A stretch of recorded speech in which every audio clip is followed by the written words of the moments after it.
Hello? All right.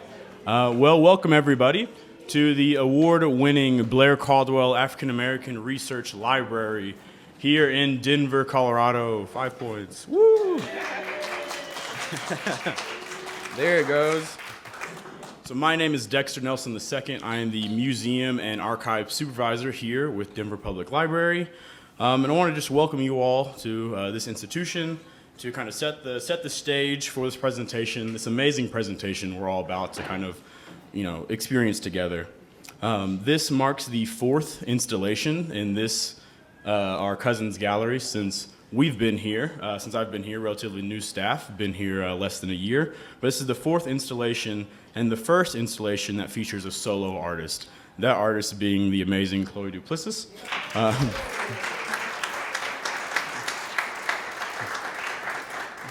And I'll share some more information on her here in a moment. But I did want to take just a second to acknowledge Mr. Charles and Dorothy Cousins, who the gallery it's named after them. He was very philanthropic. He was a landlord, a business owner. He attended Manual High School, and Emmanuel graduates in the crowd. And so we acknowledge him as that entrepreneurial spirit of acknowledging that history so it's not lost and so we can continually remember it. And so it fits very much in the spirit of this event. But now to talk about the reason we're here, the amazing Chloé Duplessis. So Chloé creates images that elevate the unknown, illuminate the forgotten, and mindfully address the present. In doing so, she seeks to center the importance of shared history and erode the social constructs that oppress people of color and those navigating disabilities. She's a legally blind artist, curator, and historian with over 20 years of experience in intercultural engagement, arts, administration, and advocacy, and has traveled to 9 countries and 24 states in support of this work. She's the creator of Denver's first accessible I Voted sticker and co-creator of the noted Holding Hope mural. She's also the 2023 recipient of the Denver's Mayor's Award for Excellence in Arts and Culture and in Equity, Diversity, and Inclusion. It's a new one. And lastly, she's the founder of Duplessis Art, an art studio and cultural consultancy based in Denver, Colorado. And for more information, you can chat with her or visit her website at duplessisart.com. And I just wanted to, again, just thank Chloé and Joe and Shannah for just collaborating with us to make this happen. So we couldn't have done it without you all. So we appreciate all you all have done.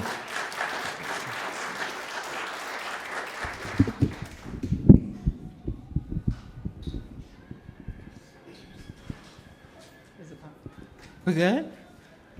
All right. Now, look, I grew up with all boys, so I can project, but I want to ensure that you hear me. So I'm going to carry this mic and move and flow and move around a little bit this afternoon. Hello. Thank you for coming. Thank you for sharing your beautiful Saturday afternoon with us. And I hope that when you leave, you will say it was well worth it, because we are going to take a journey today that will hopefully illuminate and further elevate the extraordinary contributions of Sister Rosetta Tharpe.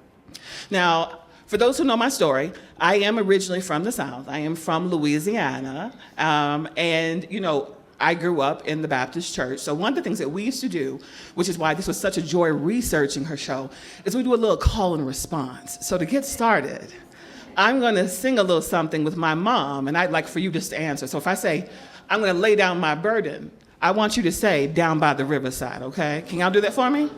Come on up, Mom. So she's going to kick it off, and then we'll demonstrate, okay? So I'm going to lay down my burden down by the riverside, down by the riverside, down by the riverside.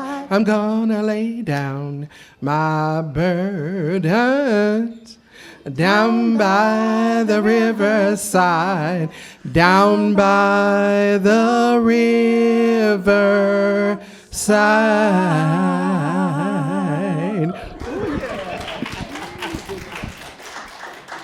So the beautiful thing about that song is I grew up hearing that song. My grandfather, the late Dr. E. Edward Jones Sr., was a pastor for over 60 years and had one of the largest churches in Louisiana. And growing up in the church as a tiny tot, I heard these songs, these spirituals, and they had such an impact on me because they were largely work songs, right? They were songs that people who were enslaved, who were working, who were doing things would sing to not only share information, pass messages, pass the time, and to lift their spirits. And if you enjoy music, and you can think of a time in your life where you were either extremely heavy or your heart was filled with joy, I guarantee you there's a song that you can attach to that memory. That's the power of music. Additionally, if you've ever been in a space where there was a lot of confusion or chaos, and someone played a movie, shared a memory, had a talk, or hit a few chords, and the room shifted energy, then you know exactly how powerful music is. An open concert, an outdoor festival, a small service, a birthday party, you name it, art dissolves the artificial barriers and brings people together, anchoring them in the very moment they hear and experience the music. Sister Rosetta is single-handedly responsible for many of the things that we hold dear. The foundation of rock and roll, the foundation of rhythm and blues. She was one of the first persons to rock out on the guitar.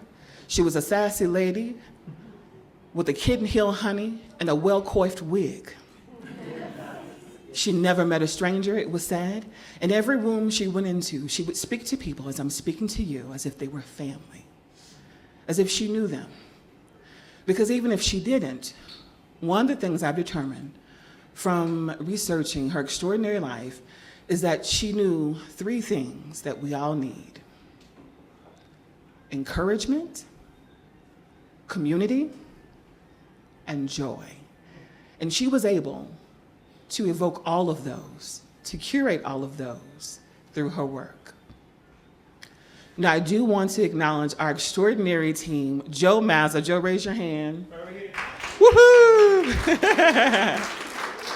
Joe Mazza was our music consultant. I'm a historian by trade, but I recognized that with this show, I need someone who was living the music. And Joe has been playing for over 40 years and has a wealth of experience and educational attainment in this area. I also want to acknowledge Shannah, raise your hand. Shannah Bupp.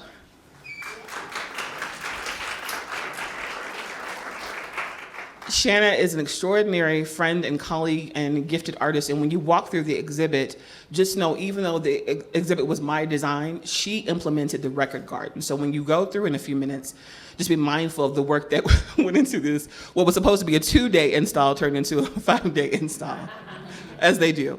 But I wanted to take you actually through the exhibit. So I am going to kind of position myself this way. And is there anyone that would prefer I stay here? Are we okay to kind of come over this way, like family? Can we come? Let's go. So when you come through the show, this show is all about energy and connection and movement. You know, every year at Duplessis Art, we have a theme. This year's theme was healing backwards. The stories that we've chosen to elevate and to really focus on are stories of women, and they're stories that allow us in some way to evoke the energy and really manifest the energy of restoration. As a woman of color, if I didn't revel in restoration, there would be nothing for me to hold on to. Everything that we enjoy is attached to some form of oppression, if you think about it. If you love fine dining, that has its roots in slavery. If you love travel and hospitality and all these things, even the arts, they're all rooted in some heaviness.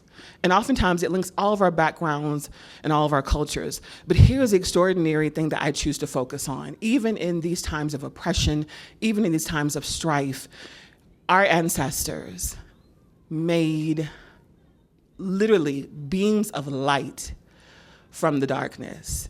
They were alchemists. They shifted energy, and they laid the foundation for this beautiful country. And they worked in tandem with all of your ancestors as well. So we always want to be mindful when we create a show that it does just that it heals a little bit backwards. And I feel in some way that by honoring the ancestors, we kind of illuminate the path forward for all of us, right? So we'll start over here. The exhibit starts right here. You'll see the signage from the show. You'll also see a timeline. I do want to honor Gail Wald, who wrote Shout, Sister, Shout, the most complete body of work, book/resource for Sister Rosetta Tharpe, an extraordinary piece of work that will move you to tears and lift your spirit at the very same time. Her sister Heidi is here. I'm not gonna call Heidi out, but I'm just still nerding out that Gail Wald allowed her sister to come and to share. That's pretty cool. So if you've not read the book, please get the book. It will bless your spirit. So this is the actual timeline that was originally printed in partnership with NPR, but it actually lists some of the high points. Now, one of the extraordinary things about Sister Rosetta Tharpe is it was really hard, frankly, to choose what to highlight because her life was so rich and so full, even though she transitioned at 58. So we tried to do our best to highlight those things that were most relevant to this show. So after you go through the timeline, each of the pieces kind of calls out to and honors aspects of that timeline. So the first one, of course, she was born in Cotton Platte, Arkansas. So I've created a wall hanging, a traditional cotton sack. Now, if you're a fan of Sister Rosetta, then you might also be a fan of 99 and a half Won't Do, Honey. That is a jam. That's my mama's favorite. And she will say, 99 won't, she just goes through it and she gives you all the energy. And for many people who are aware of what it was working in the fields, whether you were enslaved or a sharecropper, everything that you would pick for the most part, would go to the person that you were enslaved under. Even when you were sharecropping, oftentimes you didn't have enough resources to break even. So you were always indebted. So even though Rosetta did not pick cotton, her mother did briefly. We wanted to honor that. Also, her grandparents were enslaved, and her grandfather was from Louisiana. So there's a unique connection right there. So we have this piece stuffed with brush, actual reeds, and cotton from the river. All of the materials in this show, with the exception of the paper flowers that are sheet music, are actual, raw, real materials. The next piece is called Old Time Religion. We fashioned a cross. Sister Rosetta started out after they left Arkansas and went to Chicago during the migration with her mother. They were traveling on the Bible circuit, the Bible Belt, and they were traveling to churches. And they grew up in the Kojic church. That was their foundation of faith. And in the Kojic church, they believe, as we were taught as well, your gift will make room for you. So they encourage people to sing and dance and share and celebrate for the glory of the Lord and to celebrate their faith. And I fully believe that that's where Sister Rosetta had this overwhelming source of support early on and was encouraged to perform and to share and to do so. At the tender age of 6, she makes her debut, and by then she has already had a little bit of instruction in the mandolin, the guitar, piano, and harmonica. I was playing with blocks and Barbies at 6. So now, granted, I was building things, but so driven, so focused from an early age, and she continued to travel extensively for years. If you look back at the whole life in its entirety, she was on the road for almost 40 years. Now, you think about what it means to go on vacation now, especially if you're going with some family members. Honey, you're ready to get back in about 3 or 4 days. Now, can you imagine performing? Now, if you happen to be female or a woman, can you imagine traveling with all we are blessed to navigate? Now let's take it back, and she's traveling in the late 30s, the 40s, the 50s, the 60s. She is the first person on record, to my knowledge, to actually have a tour bus. Now, if you're a musician by today's standards and you got a tour bus, honey, you're doing well. She had a tour bus because she was not able to stay in the hotels. And when they traveled to places, they would go into barbershops and beauty shops and small places of business and appeal to them. Do you have somewhere to stay? Do you have a room? Imagine being called upon to serve and perform and being unsure of where you would lay your head or wash your face until the 11th hour. So Rosetta, an enterprising woman, got the bus and pulled the seats out and created the first official traveling bus. Yes, a host of firsts. So the third piece is a really simple way, I feel, of honoring her genius, her brilliance. We're giving her a headdress. Headdresses across many cultures signify and represent leadership. They represent energy, valor, and just the beautiful gift of someone who is unafraid to answer their calling. So how better than to give Sister Rosetta her beautiful headdress. The next piece is called The Lonesome Road. It's named after one of her songs. And this piece represents young Rosetta. You know, she's traveling with her mother, so she has the beautiful comfort of being with her mother, who is an evangelist at the time through the Kojic Church.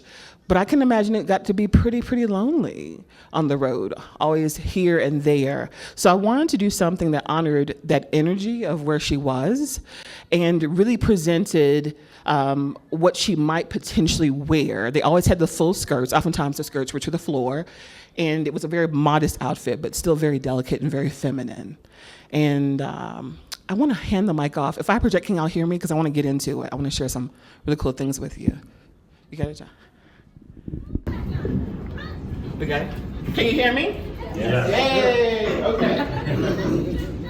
Y'all know I was going through it trying to be still. Okay. So I want to show you this dress. So this is Lonesome Road, right? It's the traditional jacket. Oftentimes people will wear this for church service on Sunday, or maybe for special occasion. Kind of in the spirit of a peplum. You see the flowers in the skirt, a little pick-me-up. All the pieces are burlap and they're hand done. This dress took about 250 hours. The back of the dress. In my work, I'm always very mindful of the back. Let me tell you why. Even though she was joyful, she was worshiping, she was performing, she was with her beloved mother, when you navigate something, regardless of your ethnic ties or experience, when you come through that thing and you're like, I made it through, you are forever changed. Something about you changes. If you'll see in her jacket, we have a beautiful flower, but we also have a little bit of the fabric reveal. The same right here. And that's meant to represent, even as a young person, the heaviness that she experienced traveling in the segregated South. And also pose a connection to all of us. Yay, we made it through. But when you make it through something that's really heavy, that shifts your very core, your DNA, your heart, your spirit, you're forever changed. And I think one of the beautiful things about that is, not only did you make it through, you can leverage that for the lessons to come. So we always want to honor Sister Rosetta's life was a life filled with contradiction and opposites. And we want to honor that with that piece. We have one of her album covers here. And we also have, courtesy of the guitars right here, a handmade World War II guitar. So one of the beautiful things about this guitar is I was originally going to actually just take a guitar and decorate it and collage it for the show. Joe. Yes. All right, our music consultant. What's the official last name? What's David's last name? David Williams of Moncton Guitars in Broomfield. David Williams of Moncton Guitars. Shout out to David. So Joe goes in, a guitarist, our music consultant, tells him about the story. He's excited. He's like, oh, Looking for in the shop. So we're like, come on now. So let me tell you, by the way, it's a very big thing because every time I shared this story of Sister Rosetta, everybody was like, who? What? That's a whole other conversation. So for him to know and already have her elevated, blessed our spirits. And then Joe told him about me and what we were trying to do. And he said, you know what? Let me show you something. Brings him back to the vault. in his room of priceless guitars and says, this is a 1940s era guitar, it's handmade, it can't be played, but I would like to donate this guitar to this show because I believe so strongly in what you are doing. Right? Right? The love of this show, the love for her. These are a few pieces of the actual magazine covers that she actually covered. Feel free to come through and review those. Now, she also has a Denver connection. So when I pitched the show and shared it with Dexter and Shanti here at the library, they were excited because, of course, Sister Rosetta is not just national news, she's international news. But they said, is there a connection to Colorado? Because we definitely want to honor her, but that would be so much better. So I looked for 2 or 3 weeks. Honey, I couldn't find a thing. I expressed it to Joe. 45 minutes later, Joe messages me and says, look at this. Colorado Statesman. Sister Rosetta was commissioned by the Ogden Church of God in Christ, right here in 5 Points, to play and perform at East High School in 1947. Hey, Lord.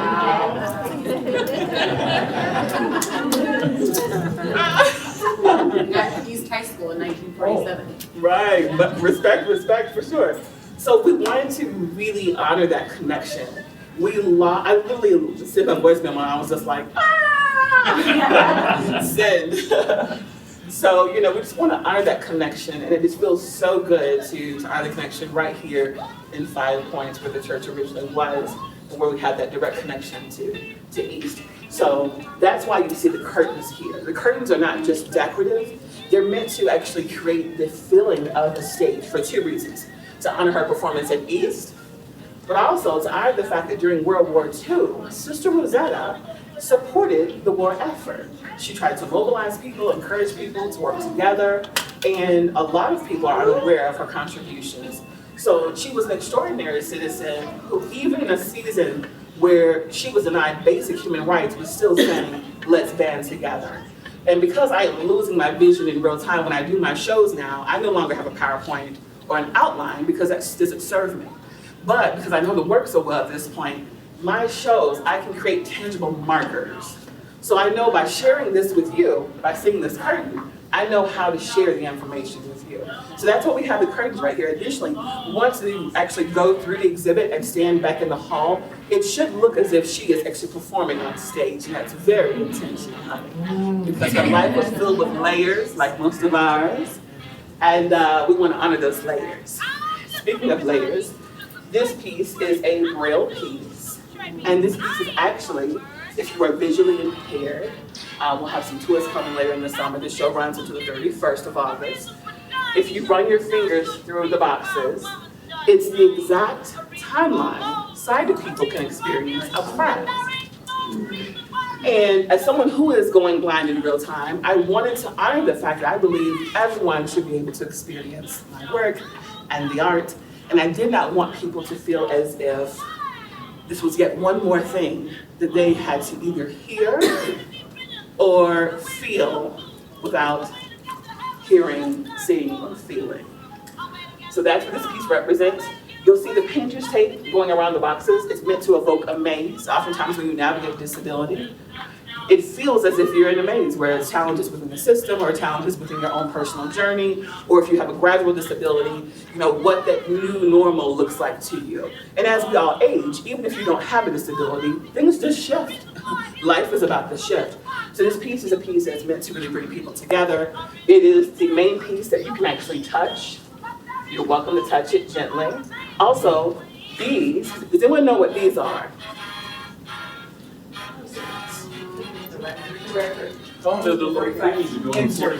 Adapters for records.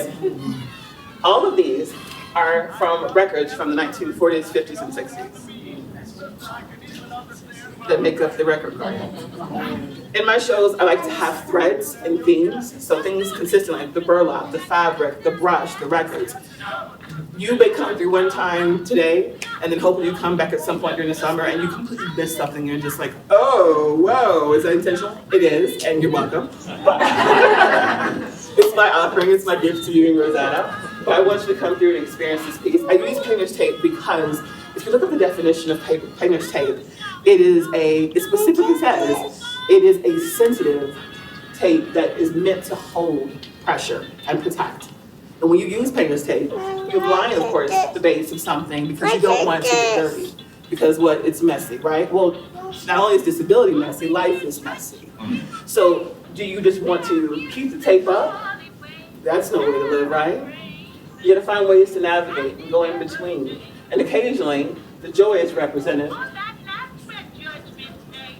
by those pieces.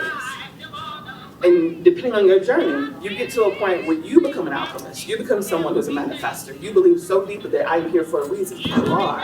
Because if you weren't here, something would be missing. And you recognize that you too have the power to shift your energy and curate joy like Sister Rosetta. As we move to my left and your right, we have this beautiful piece, and this piece is called Didn't It Rain? All of the pieces are named after songs that she did. And this is a full cape. This piece took about 280 hours, and it's completely hand done. And again, consistent with the burlap and the piece. And of course, we have the flowers because Rosetta is rose in Italian.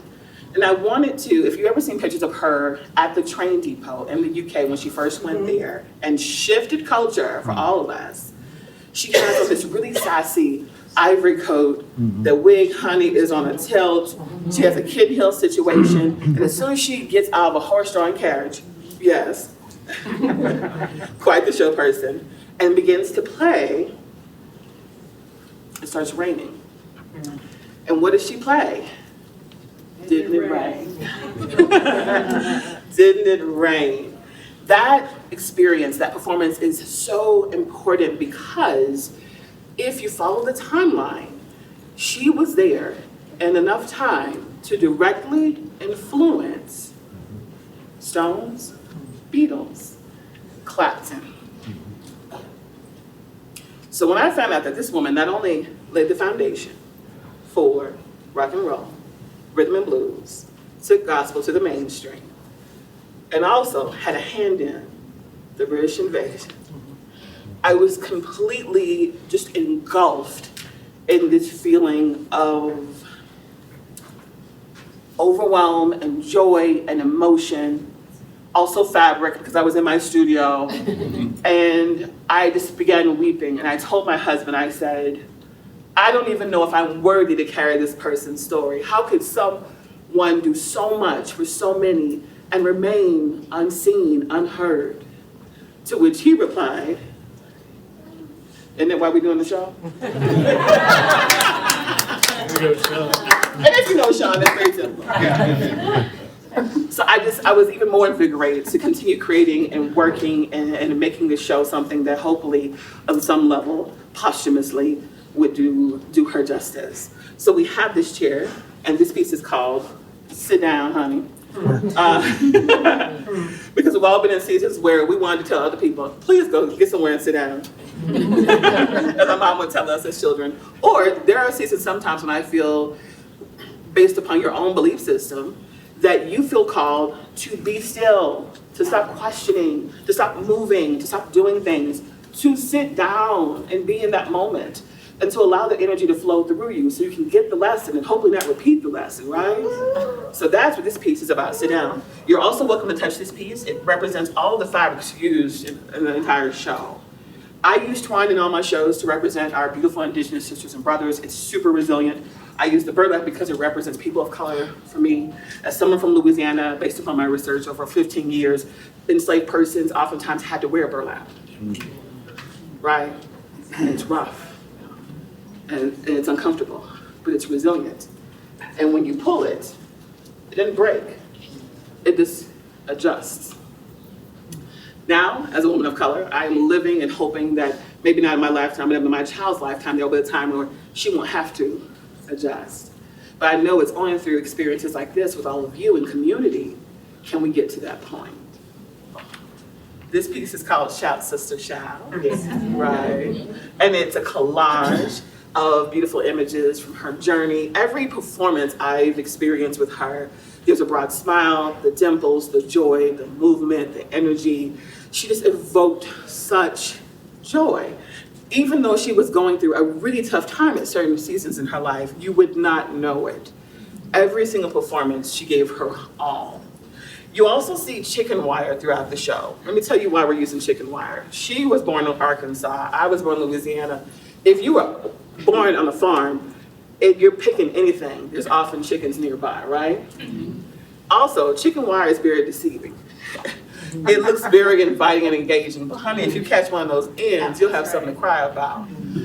I put that on the pieces because I want to remind people as we celebrate her, continue to elevate her story and pay homage to her.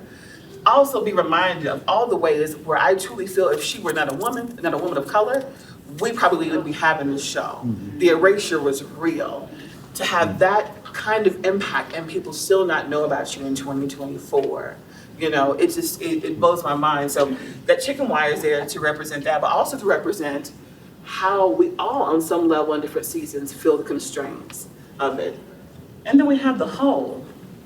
Because if you sit down and sit with the feeling, oftentimes you can find your way out of it. Her way out of it was the music, it was the art.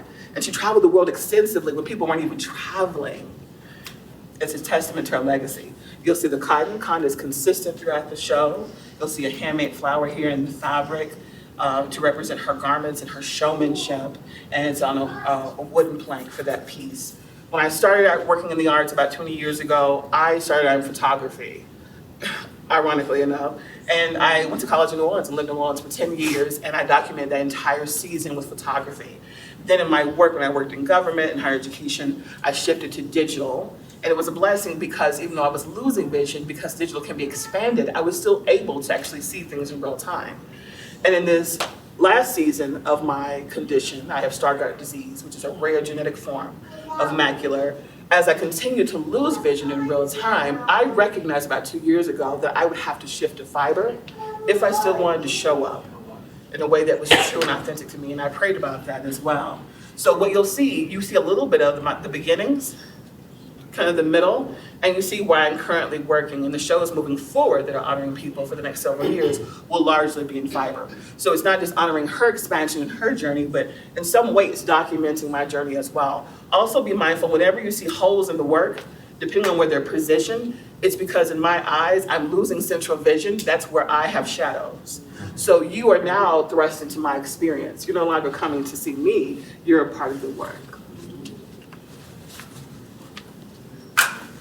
So this is the guitar that was originally supposed to be the design on that guitar until I discovered that was handmade from the 1940s. And as a historian, I was like, I cannot touch this freaking guitar. It's so beautiful. So we also wanted to show a range of what she did and how she performed.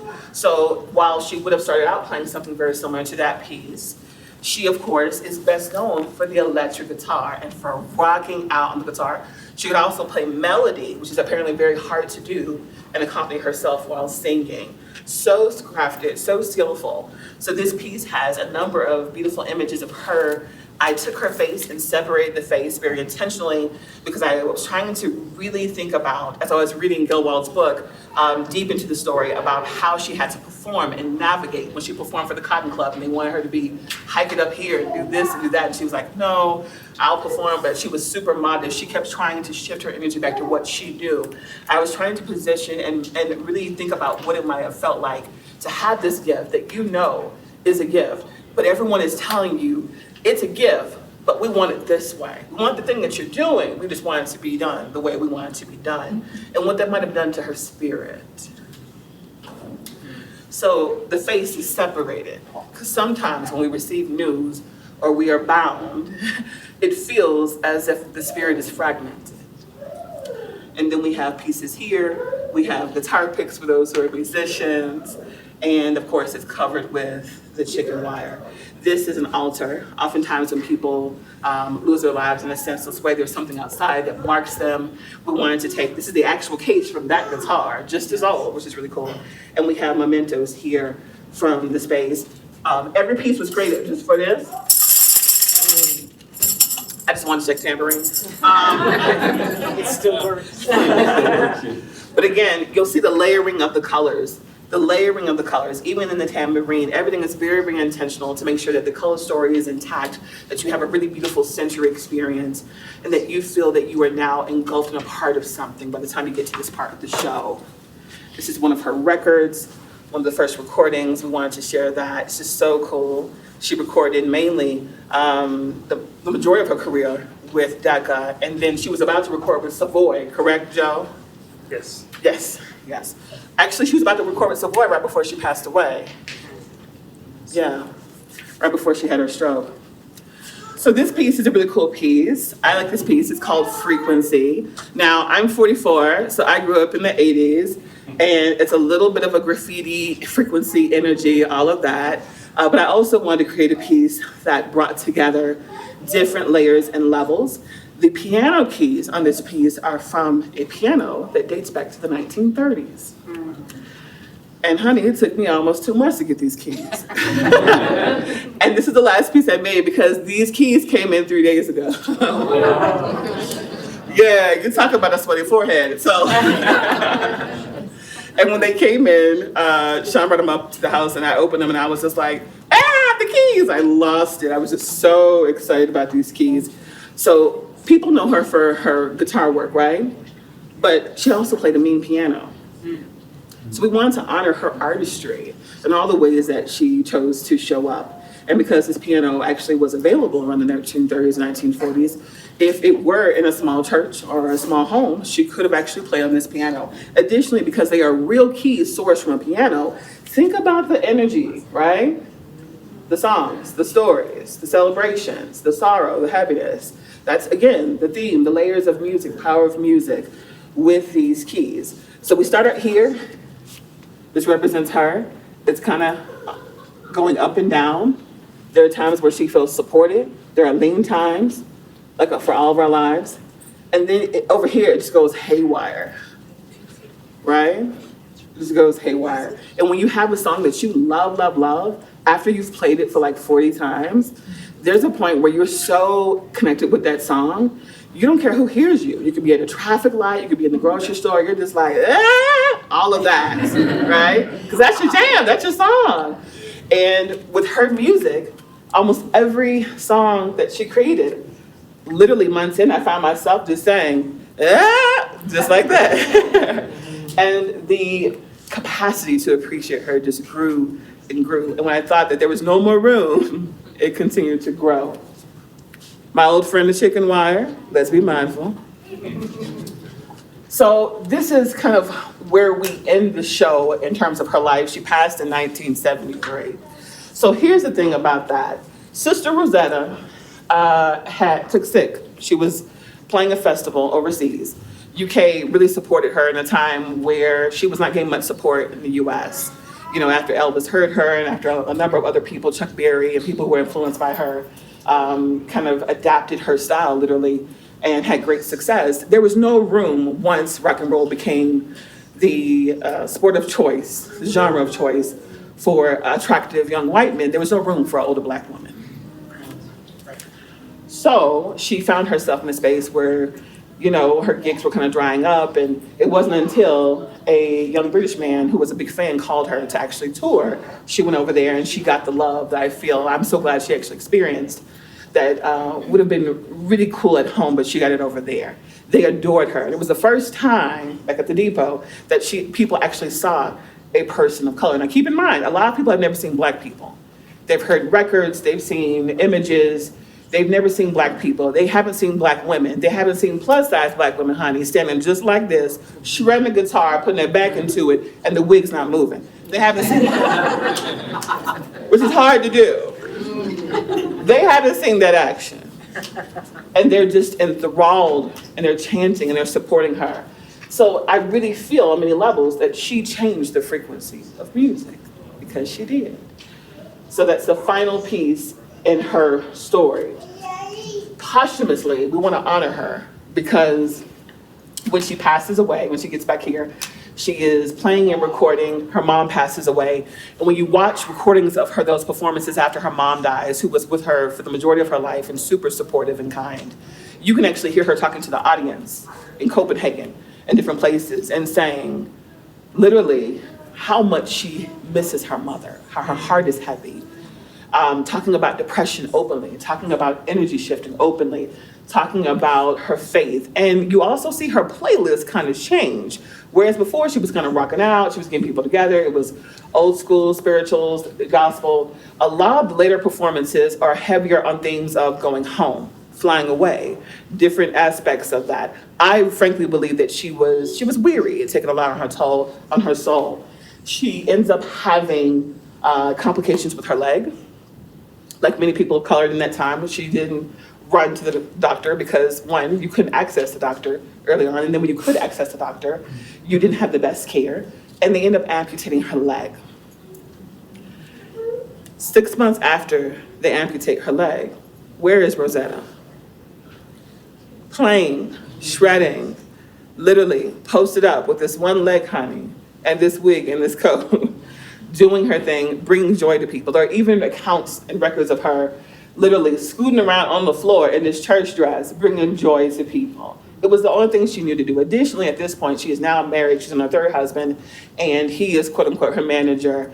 People have mixed issues about that. I'm not gonna speak his name because this show is not about him, but I do want to acknowledge the fact that it was at that point, even though she'd had great success in many years, she also had lean years. It was the only thing she knew to do, and it was her only source of income. So I began reflecting on how many musicians of all experiences and ethnicities have this grind, they reach this height, and then it bottoms out if they don't have the support that they need. And these truly gifted people end up living hand to mouth, right? So she's performing, and this is around the end of 72, and then she has a stroke that thrusts her into a coma. This is right around the time when she's about to actually start her new contract with Savoy, a new lease on life. You know, this is 73, and the gentleman that was having to negotiate all of that for her, based upon my research, hears of her stroke, goes to the hospital, and he sees her in the bed. She's in the coma, and there is blood on her cheeks.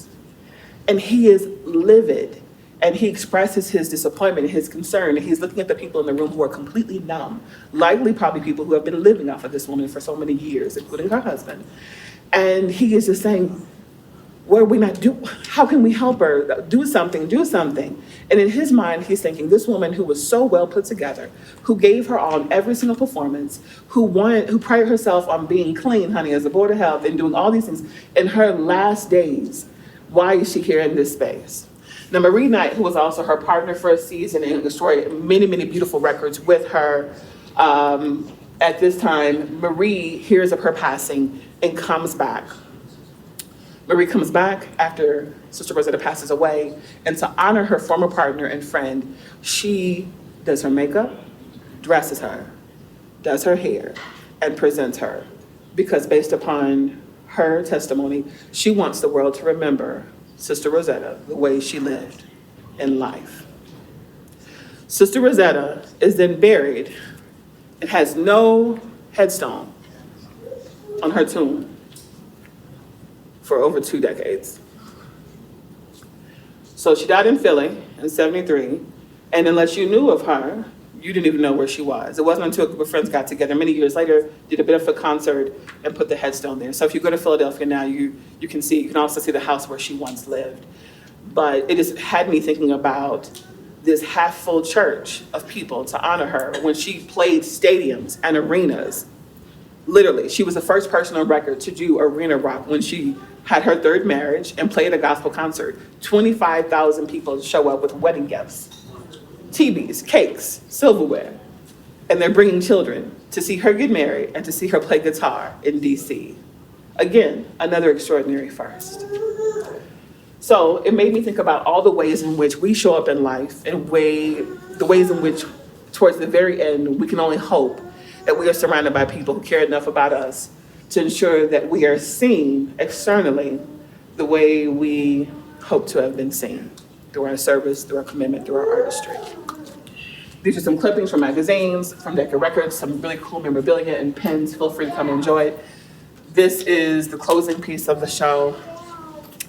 This piece is called Down by the Riverside. This is the medium that I actually gained popularity for in my work when I first started practicing after I made a conscious decision to continue creating work even though I was going blind. And even though it took me almost 3 weeks to do, I wanted to have at least one digital piece in here to honor her. And it's called Down by the Riverside. The installation is the last installation of the show.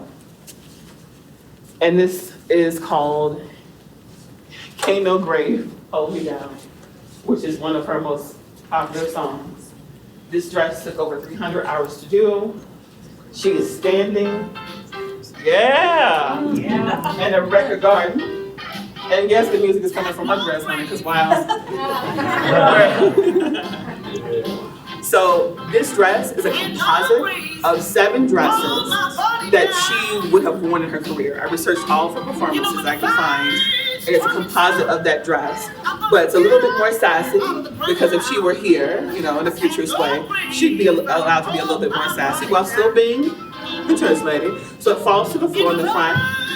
It's hand done every single layer. I can no longer sew with the needle and thread, but I can sew with the crochet needle and twine, and that's what's used in this dress. And if you get a chance, walk around to the back because there's a special surprise. We have, of course, the brush, honoring her as the matriarch that she is, and we also have 58 flowers, handmade roses on the back, and a train made of leaves, all hand done. And of course, 58 represents each year of life for Sister Rosetta. She is standing in a garden of records from her peers in the 40s, 50s, and 60s.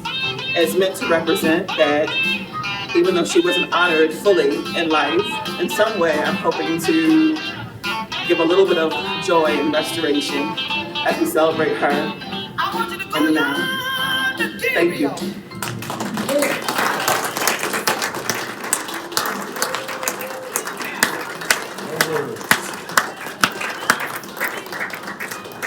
So now, if you have any questions, I'll be happy to answer questions, and then I'll physically be on site until 4 to connect with you. We have art prints available of the final piece at the table, and we also have 3 or 4 of the pieces are available for purchase. All of the dresses will stay here, don't even travel, and one of the dresses, per Dexter's request, the library will stay here at Blair Caldwell. We are donating it to the library.